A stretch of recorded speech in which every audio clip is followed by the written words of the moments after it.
Hello everybody, welcome to That's Football. I'm Mark Goldbridge with the latest transfer news. The Euros takes a little bit of a break. Well, it's back tomorrow, 2 semi-finals. But what's going on in the transfer window as Arsenal get linked to Eze of Crystal Palace? Calafiori's dream is to join Arsenal, according to Sky Italy. And what striker will Arsenal look at? But it's not all about Arsenal, even though I've said it 3 times in the first 30 seconds. What's going on with Chelsea? What's going on with Liverpool? What's going on with Man City? What's going on with everybody? Because we are already into the second week of July. Pre-season games. Well, Man United have got a game a week today. It won't be that long till we're starting off with the Premier League again. And there isn't a lot of activity out there, is there? Expect it to kick off big time. What's your club up to? What would you like to see them up to? I think let's start off with Arsenal. A is for Arsenal. And The Guardian are reporting that Eze is now a target for Manchester United amongst other Premier League clubs.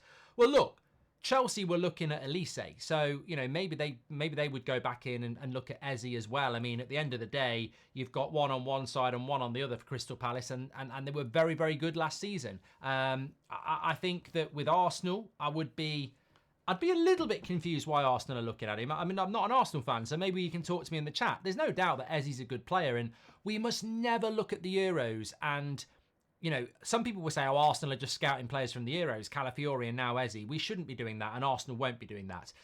Eze has been a very, very good player at Crystal Palace for a couple of years now, and he's certainly at that, and he's older than people think as well, 26, so he's not like early 20s, he could stay at Palace for another year. I think if he's going to make that move and play in the Champions League and compete in the top 4, then this is probably the year for him to do it. But he won't be cheap, and Crystal Palace don't necessarily have to sell because they've let Elise go now. So I think that, look, Spurs have been linked to him. Arsenal are now linked to him. I wouldn't be surprised if Chelsea go for him. I don't think Man United would go for him, to be honest with you. I don't think we're going to have that amount of money to do it. But you look at Arsenal, you've got Saka, you've got Trossard, you've got Martinelli. I think Smith Rowe will probably go this year, won't he? You've got Havertz. They could probably do Odegaard. They could probably do with an out-and-out striker and maybe another wide player, because Saka gets through a lot of football and Eze can play off the right. There's no reason why he'd have to play off the left. So maybe that's what Arsenal are looking at there. And when you're competing against the best, and the best is Man City,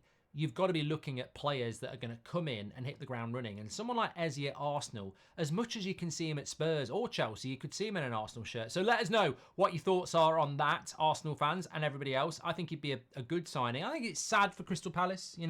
I love football. I love the Premier League, apart from the officiating and everything that went on last year. But, Crystal Palace, Fulham's, these teams are what make the Premier League interesting. And decimating that Crystal Palace side, especially how well they did at the end of last season, is a little bit sad. But, who's to say they won't have other players coming in? That's the wonder of teams like Palace and Brighton and their ability to, scout and recruit other players and create the next Elise or the next Eze. Sky Italy, just very quickly, we did a video last week about Calafiori to Arsenal. This is not just some Euros hype. He is a player that Arsenal have scouted for a long time. Sky Italy are saying that his dream is to play for Arsenal, so we could well be getting an Italian, probably the best Italian centre-back out there at the moment, although some people might say it's Bastoni. He will be coming to Arsenal by the looks of it as well. But what are Arsenal going to do about the striker situation here? And what do we think Chelsea are going to do in this transfer window as well? I think last season, it just feels a bit quiet to me. Like, Man City are surely going to do something as well. Pep Guardiola, Man City, just very, very quickly, they have got the total capability more than anybody else to just go and spend £100 million on one player and £100 million on another. They will be the most FFP compliant club in the Premier League by a very long way. Now, how they got there, we'll find out next season. Is that stopping them this season? I wouldn't have thought so. Man City revenue is very good. Their wage bill is very, very compliant. And there is a big gap between the two where they can spend money in FFP. And they've definitely got the revenue to do it. So what will Man City do? It's terrifying to think what they might do. Kevin De Bruyne could end up in Saudi Arabia and they could go and bring in God knows who, Wirtz or someone like that. So I just think that the transfer window, maybe it's because of the Euros, and I think we have a bit of a brain wipe, but we haven't had a summer tournament for 3 years. The Euros last time was a year late, wasn't it? So we've had 2 summers of transfer windows where there's not been a major tournament. So we've probably forgotten that actually June, early July, when there are tournaments, can slow things down a bit. But I expect it to speed up. Man City are certainly going to do something, but where do you think they're going to go? I still think that I wouldn't be surprised if Man City went and did a João Neves from Benfica or a Wirtz from Leverkusen. It'll be something big that you look at and you go, that's going to make them better. Also, yes, Liverpool, Arne Slot, new manager there. They've been linked with so many players. So many players. I mean, I've been keeping an eye on that because he's a new manager.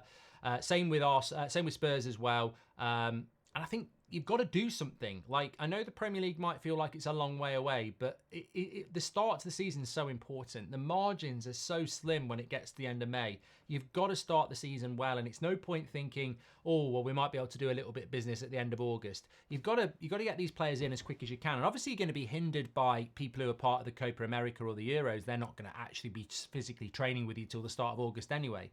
But what are Liverpool going to do? Where are they going to look to strengthen? They're going to, hopefully for them, keep a lot of their key players like Van Dijk and Trent and Salah, and there maybe was talk towards the end of last season that they might go.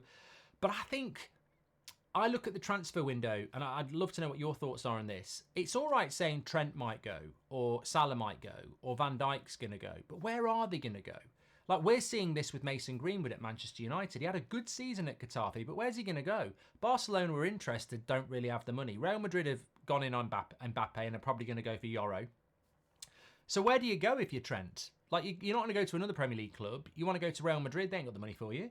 Where do you go if you're Van Dijk? You're not going to go to another Premier League club. Where are you going to go? Like, Bayern Munich, no, they're not looking at that position. They've gone and got other people in that. So I just think it's the market's very weird these days. Like, I think, a few years ago, you'd look at it and go, somebody's going to go for Van Dijk, someone's going to go for Trent. But apart from Saudi, and I suppose that was the thought with Salah, if you're not going to go to Saudi, where are you going to go when you're in the Premier League? Because there's only probably three destinations that can afford you. PSG, Real Madrid, Barcelona probably can't anymore, Bayern Munich. So, yeah, looks like Liverpool will retain those players, but you always want to bring a player in, especially when it's a new manager. So I'm interested with them. And then Chelsea, well, look, Chelsea for me, just who knows what's going to happen with Chelsea. I still think Victor Osimhen's a very interesting player out there. Will he come to the Premier League? I think Osimhen at Arsenal would change things. I know he's gone off the boil a bit because Napoli didn't have a great season. Maybe he'll end up at PSG, but I do think Arsenal. I find it really interesting, actually, that Newcastle were looking at Jared Bowen, but West Ham have said 100 million. And again, this is something that's really interesting as well. If I wanted to buy a striker in the Premier League and I was Arsenal or Chelsea or Manchester United, the traditional big clubs, I'd be going, Ollie Watkins and Isak are the two. Like, they banged goals in at Villa and Newcastle. They are 100% going to score goals for you, and they'd be the players you go for.